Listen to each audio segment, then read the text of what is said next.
Bonjour à toutes et à tous, j'espère que vous allez bien. On se retrouve aujourd'hui pour la nouvelle lune qui aura lieu en Scorpion le 13 novembre à 10h26 le matin, heure de Paris. Alors on a une nouvelle lune, c'est le départ du nouveau mois lunaire. C'est un moment d'ensemencement, un nouveau départ et c'est toujours le moment de s'arrêter et de réfléchir. C'est le moment de poser ses intentions, mais c'est toujours bien d'attendre un peu, de revoir la lune réapparaître dans le ciel, en fait, et qui nous donne donc ce moment de clarté. Donc le moment de la nouvelle lune, c'est vraiment un moment de réflexion, en fait. Et puis celle-ci, elle est importante parce qu'elle va prendre place quelques jours avant la conjonction entre le Soleil et Mars. Ça va se passer le 18 novembre. Et ça, c'est aussi un moment de démarrage important parce que ça marque un nouveau cycle de 2 ans. Alors, Mars, c'est l'énergie, c'est aussi le démarrage, hein, c'est la naissance de quelque chose. Le Soleil, c'est la créativité, c'est ce qui nous anime. Et les voilà qui se retrouvent donc en Scorpion pour un cycle de 2 ans. Mars est fort en Scorpion avant que Pluton soit régent du Scorpion. C'était Mars qui était maître de ce signe. Et le signe du Scorpion, bien sûr, c'est aussi un signe qui nous parle de début et de fin, de vie, de mort, de renouveau, de contrôle, de pouvoir et d'intensité aussi. Il y a une recherche de vérité profonde en Scorpion qui est difficile à échapper. C'est difficile de tricher en Scorpion, et dans le sens où malgré tout, on peut pas se mentir, en fait. Voilà, en Scorpion. Même si, quoi qu'on fasse, nous ou les autres, ou ce qui se passe, il y a cette capacité en Scorpion, en fait, euh, de reconnaître une certaine vérité. C'est un signe très intuitif aussi. Et là, Mars, en Scorpion, va nous donner de la détermination. Il va nous donner le pouvoir d'atteindre nos ambitions, en fait. Donc voilà, c'est toujours les intentions, et on récolte toujours ce qu'on sème. En tout cas, voilà, on arrive à un moment avec un potentiel de renouveau très important. Euh, c'est toujours intéressant. Donc, comme je vous le dis à chaque fois, regardez votre thème et regardez ce qui se passe donc en Scorpion, là, dernier décan, quelle maison, les aspects, etc. Donc, si cette conjonction, elle se répète tous les 2 ans, en même temps, elle ne se passe pas toujours dans le même signe. Et la dernière fois que la conjonction a eu lieu en Scorpion, c'était en novembre 91. Donc, vous pouvez aussi peut-être repenser à ce qui s'est passé dans vos vies si vous étiez déjà né à ce moment-là. Voilà, regardez vos cartes.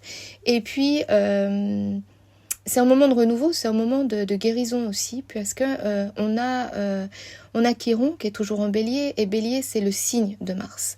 Donc, ils sont connectés tout de même, tous les deux ici, par ce biais, et donc à cette nouvelle lune.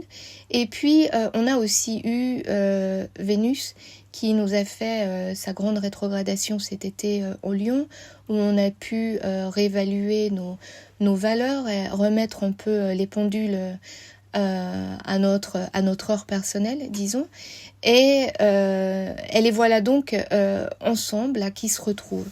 Donc, ça vient renforcer, en fait, voilà, on a besoin d'un nouveau départ de toute façon ici, parce que forcément, avec ce qui s'est passé les derniers mois, c'est plus aligné, en fait, ou on a en tout cas besoin de réajuster un petit peu. Et puis, cette nouvelle lune en Scorpion, c'est un moment particulier aussi parce que le sens de renouveau est intensifié. Il y a beaucoup d'intuition en Scorpion. Et on sent bien qu'il y a une fin à tout. Et ce qu'on ne peut pas voir en Scorpion, au moins on peut le sentir de toute façon. Et puis l'opposition à Uranus rétrograde ici en Taureau, c'est vraiment l'aspect important de cette nouvelle lune.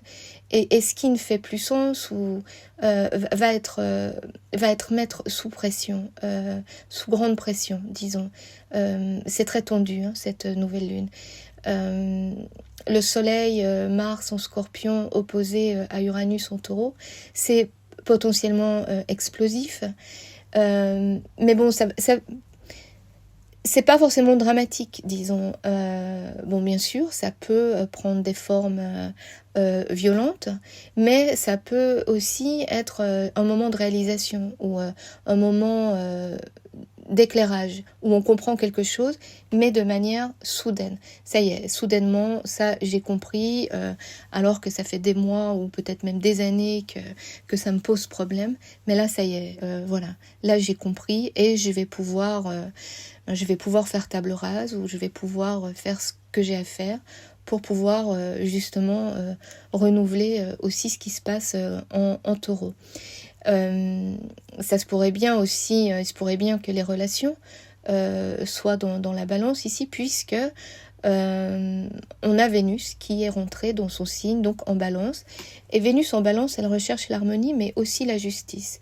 Et puis ce qui est intéressant sur cette carte, c'est que Vénus, elle fait un sextile à Mercure en Sagittaire. Et ici, on a la notion, une notion que les relations doivent faire sens, en fait.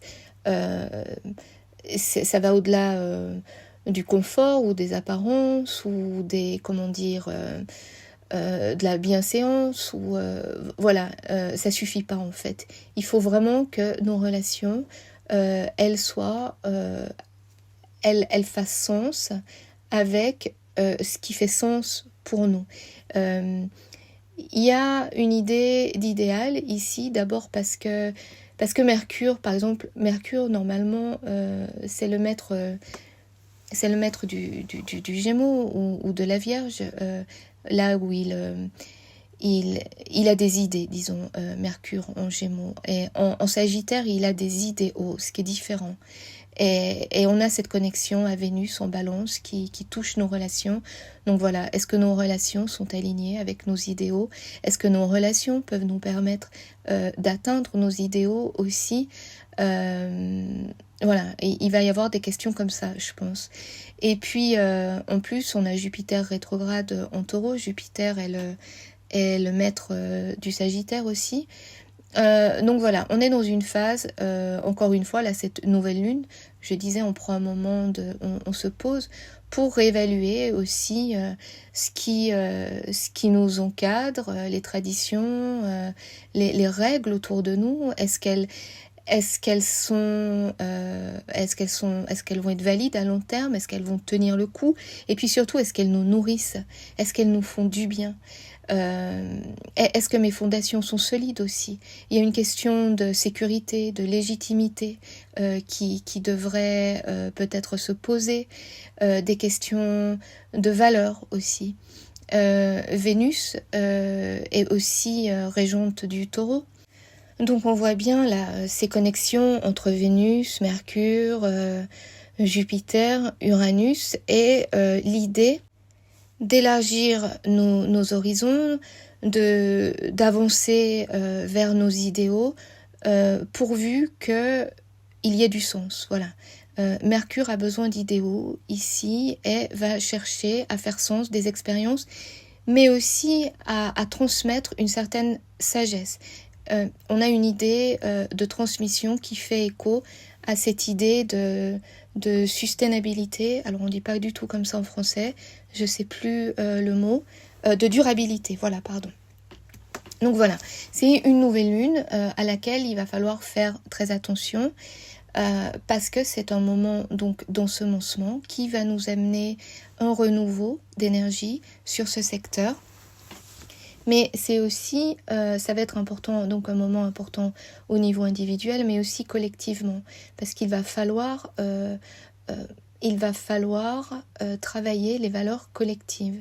On a la lune ici qui est connectée, c'est la maison 4. La maison 4 sur cette carte, elle va se retrouver en Verseau. Et le Verseau nous parle de l'humanité, de la collectivité, des valeurs sociétales, de notre place, la place de l'individu parmi les autres.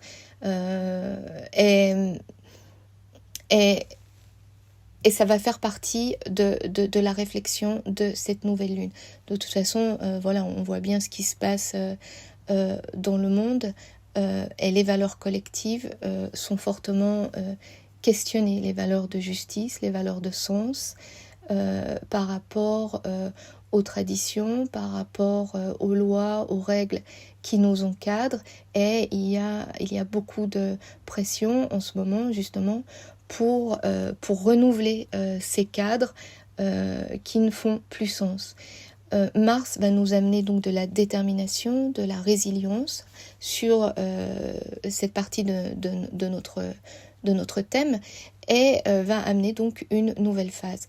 Mars est en sextile à Pluton. Pluton fait un trigone à Uranus. Donc voilà, la déconstruction des vieilles structures continue. Seulement cette fois-ci, même si c'est une nouvelle lune tendue, au moins peut-être collectivement en tout cas, même si c'est une nouvelle lune tendue, avec un potentiel de violence, il y a aussi une idée de lumière au bout du tunnel. C'est pour moi ce Mars, cette étincelle dans ce coin sombre et froid finalement, puisque le Scorpion c'est un signe d'eau, d'hiver, des eaux sombres, qui fait un peu peur comme ça, parce que on est dans le royaume des ombres. On a cette lumière que Mars, cette étincelle qui est amenée dans les tréfonds de ce signe, et qui vient nous amener peut-être un espoir, en tout cas j'espère. Et je parlais plutôt d'un moment de réalisation, de compréhension, et on peut le souhaiter en fait, et que ce Vénus-Mercure, cet aspect aussi nous amène une avancée, une sortie en fait, avec une vision, puisqu'on va avoir besoin de vision aussi pour cette nouvelle lune. Et puis ça tombe bien parce que elle fait un trigone à Neptune d'ailleurs, rétrograde en Poisson, et puis Saturne est direct à nouveau. Donc Saturne s'est remis au travail ici, à redéfinir voilà les limites de notre compassion, du service aux autres. Il y a vraiment une quête de sens sur cette nouvelle lune qui colore cette carte. Il y a une idée de mouvement en avant aussi auquel on ne peut pas résister. Disons que c'est trop tard pour reculer. Les choses ont changé et on ensemence. Voilà. Donc je vous souhaite le meilleur pour cette nouvelle lune. Et puis je voulais vous dire que je vous retrouverai maintenant une fois par mois pour la nouvelle lune, puisque la nouvelle lune c'est vraiment le marqueur du début du mois, et ce sont des énergies qui sont utiles en fait pour justement dans nos vies, si on veut les utiliser.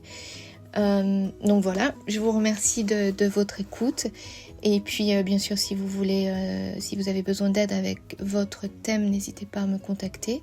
Mes détails sont en description, et puis vous pouvez aussi me trouver sur Instagram.